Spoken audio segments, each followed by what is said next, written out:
దేవుని మీద ఆధారపడి, అవసరత ఉంది నిజమే, అప్పుల్లో ఉన్నావు నిజమే, కష్టంలో ఉన్నావు నిజమే,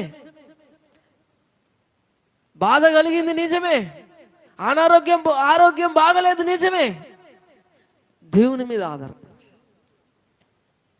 దేవుని మీద ఆధారపడినప్పుడు దేవుడే సహాయం చేస్తాడు. మన ఒక సాక్ష్యం చెప్తున్నారు. డాక్టర్ 2 కిడ్నీలు చెడిపోయినాయి. అక్క చెప్తుంది, అది అందరు బంధువులందరిని పిలుచుకోమని చెప్పిండంట డాక్టర్. ఏమో బ్రతకడం కష్టమని. కానీ మరి ఆ తల్లి కూడా చాలా మంచి భక్తురాలు. అందరూ ప్రార్థన చేశారు, అందరూ ప్రార్థన దేవుడు ఆలకించాడు. ఆమె బ్రతికే ఉన్నది. హల్లెలూయా, హల్లెలూయా.